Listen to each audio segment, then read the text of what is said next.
Hi, I'm Larry Kreider. I'm here with Merle Shenk, and we're talking today about what is that one thing that could be life-changing for you if you're an aspiring leader. Maybe in leadership now, called a leadership in the future.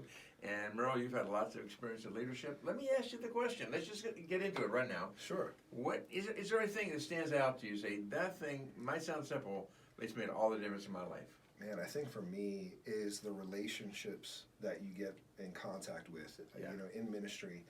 One of the things that, Luke 10 talks about sons of peace, and that's really how I saw one of our churches, the main church plant that we've done.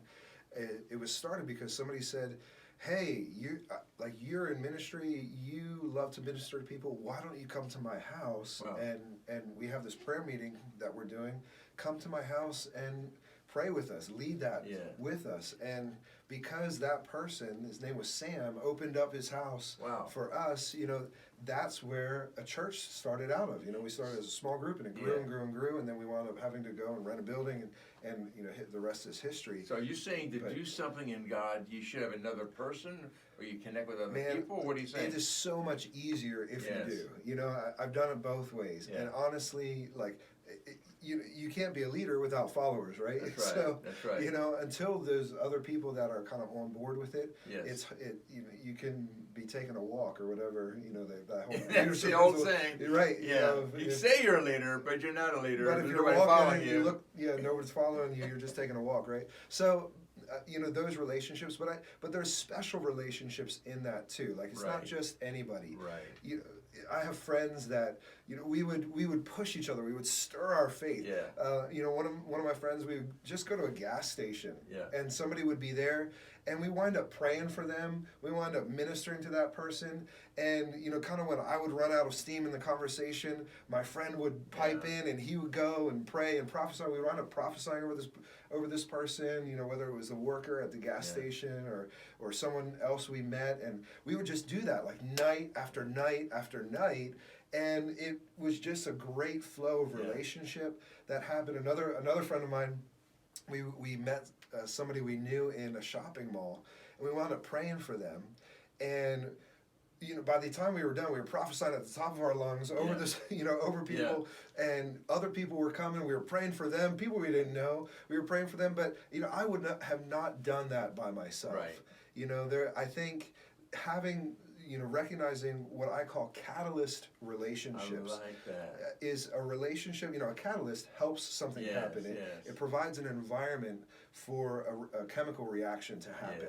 And I think relationships are like that, where the two people together can cause an environment where God can move supernaturally in special ways. Well, that's why Jesus sent people out two by two. That's why. Right. I look back on my life and I realize that anything that I've done that had any significance, I didn't do alone. Yeah. I always found somebody else, and I remember a lot of times I wouldn't even start something unless I had that person, because that catalytic relationship made all the difference. It's just the power of two together. It's so important. It's powerful. Jesus says, if 2 or 3 gather my name, I'm with you. There's Right. something about connecting with other people. Our natural tendency is do it alone. Yeah. And It's that's true. not the God way to do it. Yeah, it's true. I often think about Paul and Silas. They were stuck in prison. It's in the middle of the night. Yes. And they're there together, and they start singing and praising God. The other prisoners are hearing them, and I'm like, I think, what if they were not chained together? What if it was just Paul? What if it was just Silas there? Would have that been that same dynamic of encouraging faith? And you can say, well, God had a plan to deliver them anyway, and I believe He did. But there was the element of them singing together, praying together. Everyone is hearing it, and you see God come down, shake the prison, and set them free. And I think that's part of that importance. The Bible says that that you should not walk alone, because when two walk together, the other can help each other. And not only can you do great things, but you can survive hard things when you're walking together with special relationships in your life. And I've seen that too in my life, when going through a difficult time, going through a hardship financially, going through a hardship emotionally, or in leadership, people are disappointing you.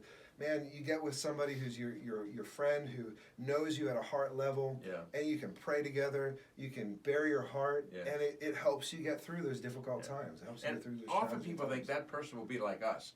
often they're different than us. Right. I found often the person that God connects me with is somebody who has gifts and callings that are a lot different than mine, but somehow we stir each other up and move ahead together in that way, and it's amazing. It's amazing what God does to us. Yeah, so the principle, that I find is that you can do more together than you can do by yourself. And I think that when you find a relationship like that, pay special attention to that relationship. Make room for it. Take time to cultivate that.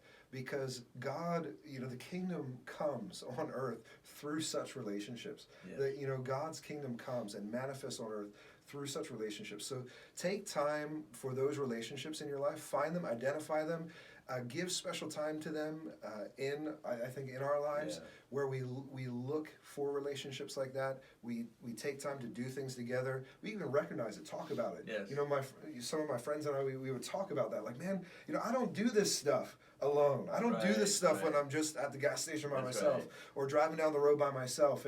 Or I do, but a lot less. It's on a much lesser scale as when someone is with me that's stirring me up. One time my friend and I, we were praying for this guy who was 100% deaf in his one ear and like 80% deaf in his other ear. Yes.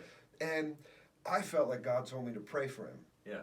And my friend told me later, like, I knew God was going to tell me, I knew you were going to go and pray for this guy, and I just didn't have any faith for healing to happen. And the interesting thing is that I prayed for this guy, and I kind of ran out of steam. If I'm honest, like I just kind of ran out of steam. I ran out of things to pray, to say, we're declaring healing over this guy's ears. But my friend, like as I ran out of steam, my friend's faith was stirred. And all of a sudden he starts praying, and he's the one who actually had the faith to start like testing this guy's ears. Like, look that way. Can you hear what I'm saying? That whole thing. And testing these guy's ears. And after about 40 minutes, it took about 40 minutes for this guy to be healed. And if I'm honest, if I was alone, I probably would have just prayed for like 5 minutes, 10 minutes, and nothing happened, we'll just go on. But because of just the dynamic that was happening, the two of us were working together, and what happened was this guy wound up getting 100% healed. And he was an elderly gentleman. Wow. And that day, not only did he get healed, he gave his life to Jesus. Wow. And he was restored in relationship with his daughter, who he had been estranged from for like 10 years or something. Yes. It was just wonderful how that relationship kind of helped that happen in my life. It pulled, special catalyst relationship pulls the best out of you. It stirs your faith in special moments. It helps you, kind of stick to it and push through and endure in challenging times, or also endure in faith. The Bible talks about enduring in faith and pushing through in faith. That's right. And those kind of relationships help you do that. So it's really a special thing to really kind of hone in on, recognize, be cognizant of it, and then, make room for it in our lives. So what can we take home today? Aspiring leaders all over the world. Catalytic relationships. Don't do it alone. He said it so well. And find others who have the same heart, the same call that you have, and together you can do so much more. The Bible says one sends 1,000 to flight, 2, 10,000 to flight.